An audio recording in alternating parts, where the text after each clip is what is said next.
네, 안녕하십니까. 국회 외교통일위원회 위원인 이재정 의원입니다. 오늘 저희는 유엔이 한국 정부의 경기도 동두천시 옛 선벽관리소 철거 중단과 관련한 중간 권고안을 마련한 것과 관련해서 우리 정부의 기억을 위한 그리고 보존을 위한 역사의 보존을 위한 의무를 다할 것을 촉구하기 위한 기자회견을 열고자 이 자리에 섰습니다.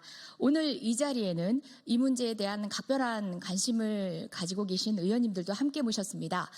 저는 외교통일위원회에서 이 문제에 대한 긴급 진정이 있던 당시부터 우리 외교부에 관련된 사안에 대한 관심과 그리고 이후 절차에 대한 국회 보고를 강력하게 요구하고 당부한 바 있습니다. 지난 국감에서 문제 제기를 했는데 정부가 부실한 답변서를 이미 제출했다는 사실조차도 저희는 다른 경로로 알아야 했습니다. 이런 중간 공고한 내용들이 담겨져 있는 서면조차도 당사자 그리고 우리 시민단체 저희 의원실에서 홈페이지를 통해서 다운받아야 할 만큼 국가의 기능은 국회에 대해서는 아무것도 작동하고 있지 않았습니다. 오늘 함께 하신 분들 소개를 하고 사회를 넘기도록 하겠습니다. 먼저 국회에서 함께 하셨습니다. 조국혁신당의 김준영 의원님 함께하고 계십니다. 네, 더불어민주당의 박해철 의원님 함께하고 계십니다. 네, 그리고 전진숙 의원님 함께하셨습니다. 그리고 더불어민주당 여성위원회 관계자분들도 함께하고 계십니다. 네, 그리고 이나영 정의기억연대 이사장님 자리에 함께하셨습니다. 네, 그간 함께 노력해 주시느라고 애쓰셨습니다. 안김정의 옛 성평관리소 공대위 대표님 자리하고 계십니다. 김민문정 한국여성단체연합 대표님 함께하십니다. 최희신 옛 성평관리소 공대위 집행위원장 자리하고 계십니다. 노주연 옛 성평관리소 공대위 사무국장님 자리하셨습니다. 그리고 생존 피해 당사자분도 이 자리에 함께 계십니다. 류다솔 국제인권네트워크 활동가님 참여하고 계십니다. 한림세영 민주사회를 위한 변호사 모임 간사님 함께 하셨습니다. 김지민 정의기억연대 활동가님 자리하고 계십니다. 이기원 옛 성평관리소 공대위 활동가님도 함께하고 계십니다. 그리고 사회를 이끌어 주실 분입니다. 천주교 인권위원회 김덕진님 함께하고 계십니다. 저는 이후의 진행을 천주교 인권위원회의 김덕진님께 넘기도록 하겠습니다. 네, 이재정 의원님 감사합니다. 많은 의원님들께서 동두천시에 소재하고 있는 옛 성평관리소를 보존하고 또 기억하고 기록하는 일에 많은 관심을 가져주신 덕분에 또 오늘 이런 자리가 마련되었습니다. 다시 한번 관계자분들을 대신해서 감사의 인사를 드립니다. 오늘 이 기자회견은 유엔의 특별보고관, 버나드 듀하이메이 유엔 진실정의 배상 및 재발방지 특별보고관, 알렉산드라 잔다키 문화적 권리 영역에 관한 특별보고관, 림 알살렘 여성에 대한 폭력 및 그 원인과 결과에 관한 특별보고관, 이렇게 3인의 특별보고관이 공동으로 대한민국 정부의 동두천시의 옛 성평관리소를 그대로 보존하고 그 역사적 의미를 국민들과 함께 되새겨야 한다라는 공식 서한을 발송했기 때문입니다. 이 서한이 발송된 것은 지난해 11월 15일이고 60일간의 정부와의 어떤 협의 과정을 거쳐서 지난 1월 15일 유엔 홈페이지에 이 서한의 전문과 또 우리 한국 정부의 답변이 공개되었습니다. 저희는 오늘 이 서한과 이 답변서를 한 국문으로 번역해서 오늘 처음으로 이곳에서 공개하게 되는 기자회견을 개최할 예정입니다. 네, 오늘 기자회견 순서는요. 먼저 오늘 정말 어렵게 자리를 해주셨는데요. 저희가 기지촌 미군 위안부 피해 생존자라고 칭하고 있는 피해 당사자분께서 오셨습니다.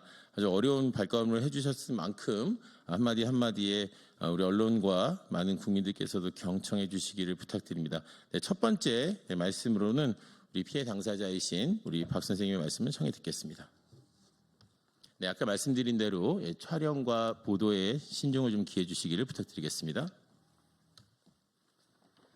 안녕하세요. 저는 의정부 두레방에서 온 박건희입니다.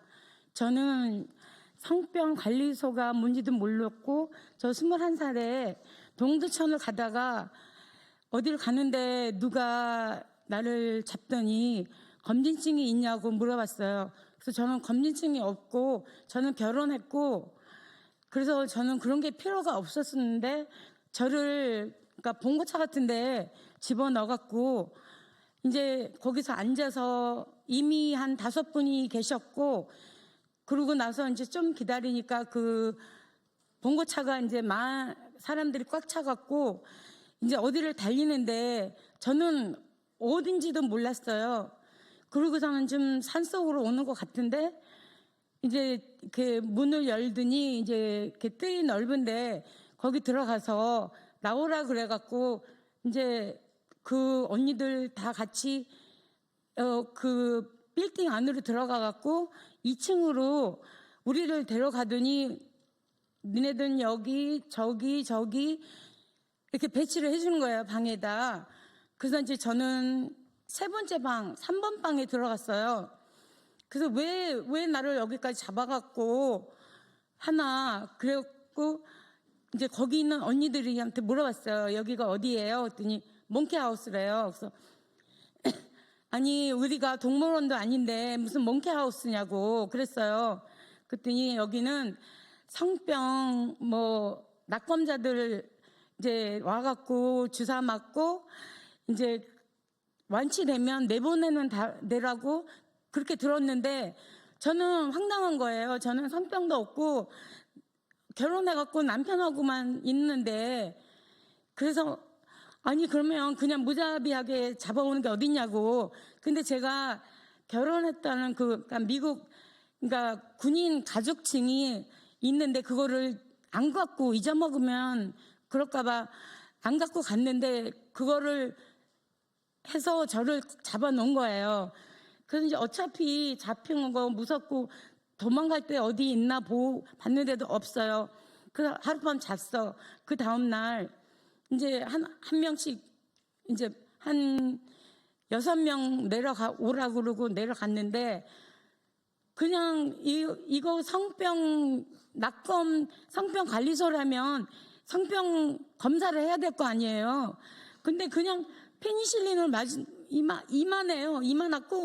이만하고 진짜 이 주사가 궁뎅이 넣는데 이게 잘 안 들어가요.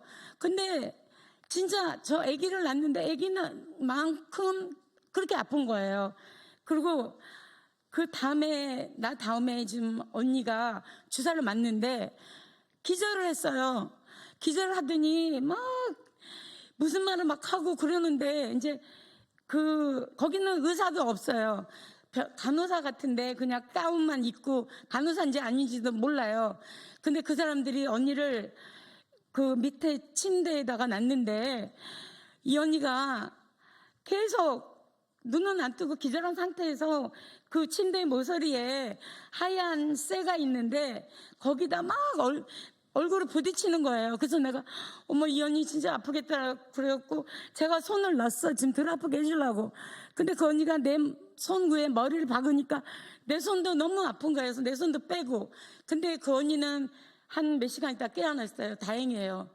그리고 제 아들이 그러니까 내가 아주머니한테 아들을 맡겨놓고 동두천에 볼일 좀 보려고 하다가 이제 애를 맡겼는데 이제 아줌마가 소식을 듣고 이제 온 거예요. 근데 5개월짜리 된 내 아들이 엄마를 보니까 얼마나 울고 그래요. 그래서 내가 여기 내 아들도 왔다. 나 내보내달라. 근데 제 남편은 다른 데로 훈련을 간 거여서 이제 못 오고 그 내가 이제 아줌마가 아들을 데리고 가는데 제 가슴이 막 찢어지는 거예요. 지금 그게 몇십 년이 지났는데도 제가 그 생각만 하면 눈물이 나고 내 아들이 다 커서 근데도 그때 아들 볼 때마다 가끔씩 미국 가서 아들 보면 그 생각이 나는 거예요. 근데 이제 요새 들어서 성병관리소에 이거를 문을 닫는다 그래갖고 이 도와주는 쌤들 너무너무 감사하고요. 이 성병관리소를 없애면 안 돼요. 이거 우리나라가 보전을 해갖고 우리들 같은 사람들 이 있었다, 더 이상 피해를 줄 수가 없다, 그렇게 해야지 되는데 이거를 없앤다 그러고 진짜 많은 쌤들이 노력하고 추운데 주무시고, 그리고요 제가 거기 증거예요.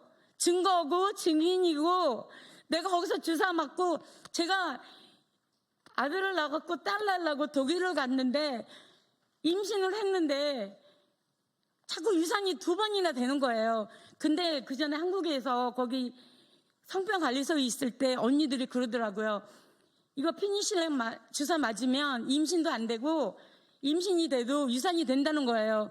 그래서 그때 그 생각을 하고 의사한테 아내 좀 왜 자꾸 유산이 되냐고 이제 물어봤어요. 첫째 아들은 건강하게 잘 낳거든요. 근데 나팔관에 페니실린이 나팔관을 녹이게 하는 그게 있었어요, 저한테. 그래서 평생 이제 애를 못 낳고, 그런 거를 지금 위에서 더 이상의 성병관리소가 있으면 안 되고 나머지 하나 있는 것도 보존을 해서 좀 관리를 하게 좀 도와주세요. 정말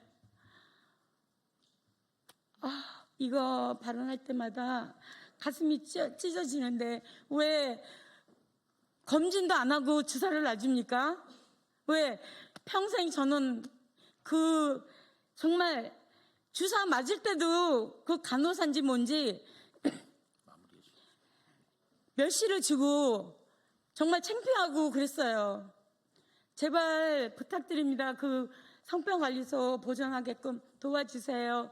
저 박건희입니다. 네, 피해 당사자이신 박건희 선생님의 말씀 잘 경청했습니다. 떨리는 육성을 들으신 분들께서는 얼마나 그 당시에 끔찍했던 상황이 있었을지 감히 상상하실 수 있을 것이라고 믿습니다. 역사의 상처는 지우고 없애는 것이 아니라 보존하고 오래오래 기록하면서 그 상처에서 나아가야 될 미래에 대한 교훈을 얻어야 하는 것이 상식입니다. 성병관리소 철거 계획을 철회할 것을 다시 한번 강력하게 요청드립니다. 다음은 앞에서 말씀드린 것처럼 이 3인의 유엔 특별보고관이 공동서한을 아주 신속하게 보냈습니다. 이것은 유엔의 어떤 그 시스템 안에서는 매우 이례적인 일이기도 합니다. 그만큼 이 일에 대한 국제사회 관심도 매우 큰데요.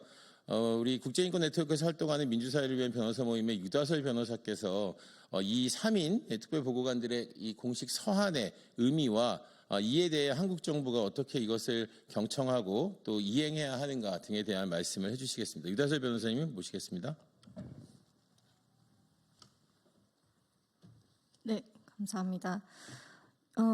유엔 인권 전문가들은 지난 11월 15일 한국 정부에 보내온 공동 혐의 서한을 통해 기지촌 미군 위안부 피해자들의 인권 유린이 자행되었던 동두천 옛 성병관리소에 대한 철거 계획은 국제인권 기준에 위반되며 피해자들의 권리를 침해할 수 있다는 점에 강한 우려를 표명하고 반대 의사를 밝혔습니다.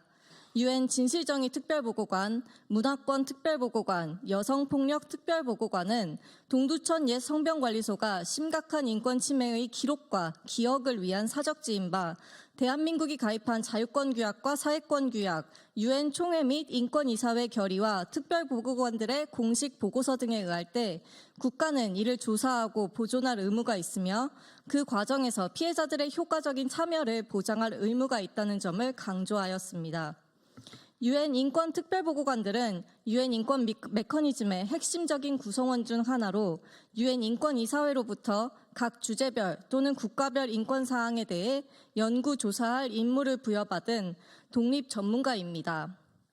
우리나라는 2006년 유엔 인권이사회 초대 이사국으로 선출된 이래 2022년 한 차례 낙선한 바 있으나 올해 6번째로 인권이사회 이사국을 수임하고 있습니다. 우리 정부는 작년 인권이사회 이사국 선거에 나서면서 대한민국이 당사국인 국제인권조약의 완전한 준수 보장을 출마 공약으로 내세웠고 국제사회의 책임있는 일원으로서 인권 문제에 목소리를 내기 위해서는 이번 유엔 인권 전문가들의 지적을 적극 수용하여 정책에 반영하여야 할 것입니다. 그러나 안타깝게도 지난 1월 8일 한국 정부가 유엔에 제출한 답변서에는 현존하는 건물을 철거하고 가상세계에서 디지털 아카이브를 만들 계획이라고 하거나 건물 보존에 반대하는 목소리가 있다는 점 등을 언급할 뿐 피해자 중심적 접근이나 국제인권 규범 준수에 대한 의지는 보이지 않았습니다. 우리는 인권 침해의 역사를 기억하고 전승해 나가야 하며 그 사실은 현 시국에 더욱 절실하게 다가옵니다.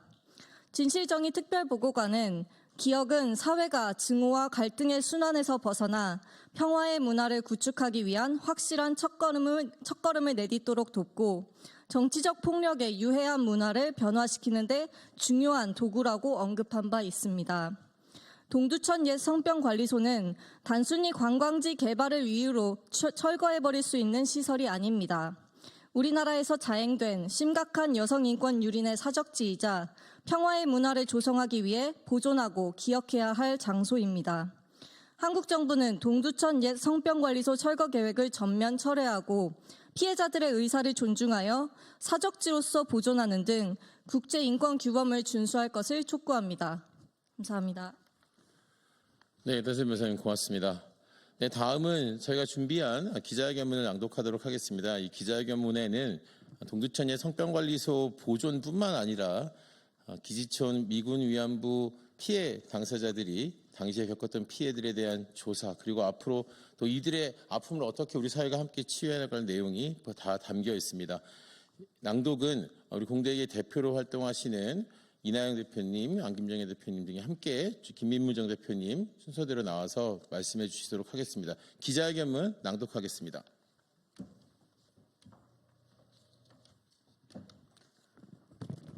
한국 측 정부의 부실한 답변에 대해서 좀 중점적으로 말씀드리기로 하겠습니다. 중앙정부와 지방자치단체는 유엔 인권이사회 권고를 받아들여 근현대 무산인 동두천 옛 성병관리소를 온전히 보존하라.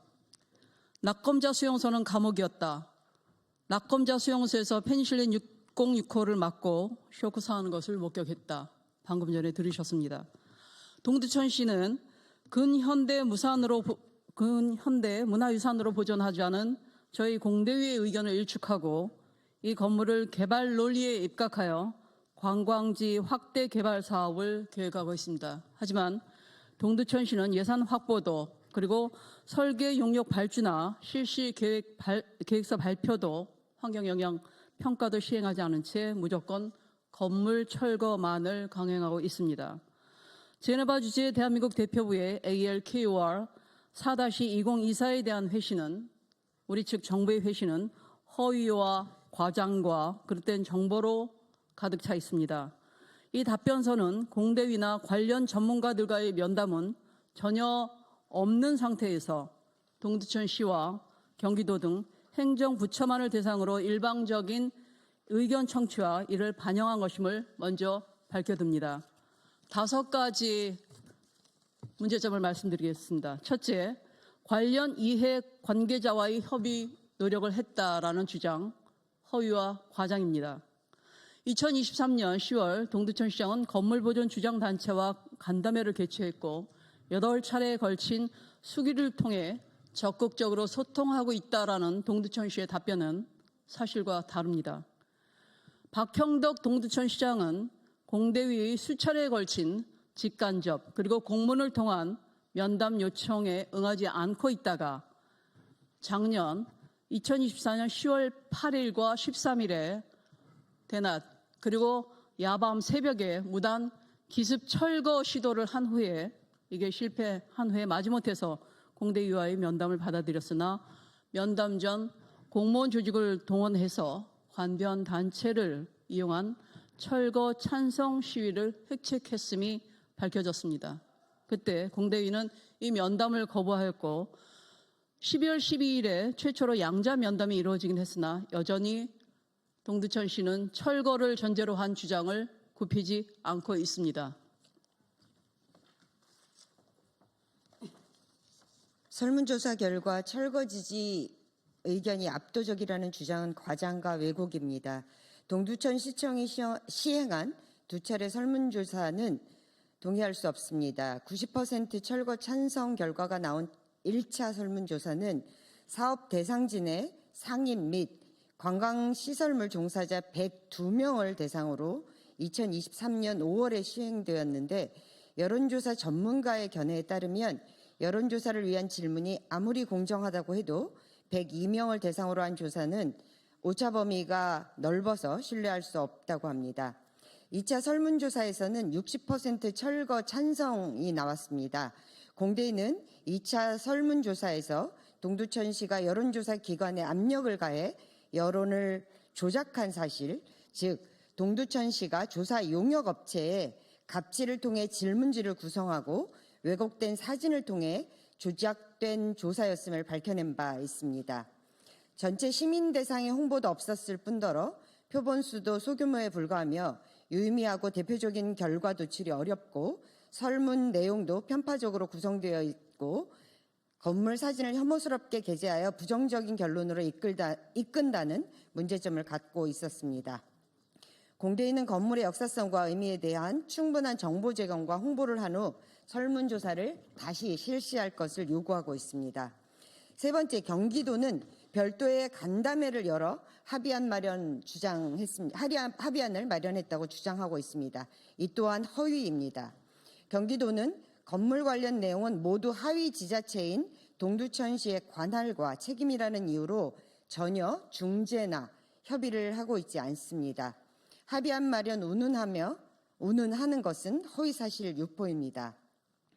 도지사는 수차례에 걸친 공대위의 면담 요청을 거부하고 있으며 도문화유산 임시 지정 권한이 있음에도 불구하고 동두천시의 의견 청취가 필수적이기 때문에 그리고 위에 언급한 동두천시의 왜곡된 여론조사 결과를 핑계로 경기도가 할 수 있는 것은 아무것도 없다는 발언을 하고 있습니다.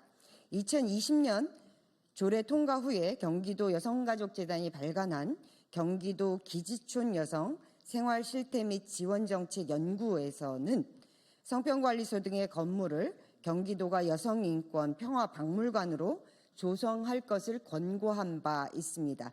그러나 경기도는 이를 묵살하고 있습니다.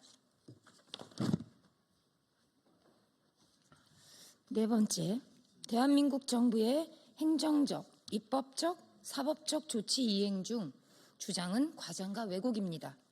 앞서 언급한 대로 사법부 판단은 내려진 상태이나 2020년 4월 29일 경기도의회의 경기도 기지촌 여성 지원 등에 관한 조례안을 제외하고 행정적, 입법적 조치는 이루어지지 않고 있습니다. 19대, 20대, 21대 국회에서 여러 의원들이 발의한 바 있는 미군 위안부 문제에 대한 진상규명 및 피해자 지원 등에 관한 법률안은 아직 국회의 문턱을 넘지 못하고 있습니다. 대표부가 언급하고 있는 2004년 제정된 성매매 알선 등 행위의 처벌에 관한 법률은 공대위가 제시하고 있는 특별법이 군사주의에 입각한 군 위안부 문제, 즉 주한미군 기지촌의 문제를 대상으로 한다는 점에서 성격을 달리하고 있습니다. 다섯 번째, 수치를 확인할 수 있는 공식 통계가 없기 때문에 사실과 다르다는 주장은 무책임한 궤변입니다. 미군 위안부 지원 현장 단체들과 공대위에서는 그동안 수십 차례에 걸쳐 미군 위안부의 숫자 및 인권 침해 사건, 처리 경과와 결과 등과 관련하여 정부에 공식 문서 제출을 요청하였으나 문서가 없다, 우리 소관이 아니다라는 무책임한 변명으로 모두 거부한 바 있습니다. 엄연히 생존 피해자가 존재합니다. 그러나 국가는 이들의 존재를 애써 무시하고 지우려 합니다. 국가가 먼저 나서서 제대로 된 사실 조사나 통계를 작성해야 함에도 불구하고 공식 통계가 없기 때문에 사실과 다르다는 주장은 의무와 책임을 다하지 않는 정부가 늘어놓는 무책임한 궤변에 불과합니다. 네. 이내영 선생님 하십니다. 네. 네네 맞아요. 네네 네. 요거만 읽을게요. 네. 세계 유엔 인권위 특별 보고관은 다음과 같이 권고했습니다. 우리는 행정부, 입법부, 사법부 등 모든 정부기관과 국가, 지역, 지방 등 그 수준에 관계없이 모든 정부기관이 성폭력 및 젠더 기반 폭력을 포함한 중대한 인권 침해에 대한 추모 장소의 역사적 보존 의무를 포함한 인권보호 의무를 준수해야 하며 기관이 이러한 의무를 준수하지 않을 경우 대한민국 책임이 발생할 수 있다는 것을 상기시킨다라고 했습니다. 우리는 이러한 유엔의 공고를 정부와 지자체, 국회가 받아들여 다음과 같은 조치를 조속히 취할 것을 강력히 요구합니다. 첫째, 대한민국 정부는 기지촌, 미군 위안부 여성들에게 공식 사과하라.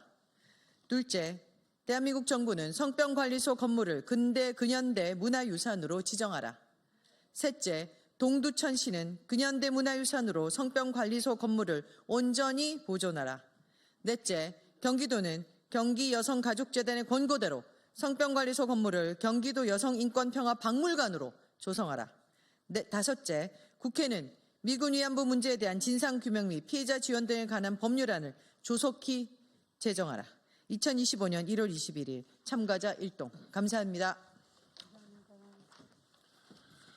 네, 이것으로 오늘 최초로 유엔이 한국 정부에 보낸 동두천시의 성병관리소를 유지하고 또 보존하라는 유엔의 강력한 권유가 담긴 이 문서를 오늘 공개합니다.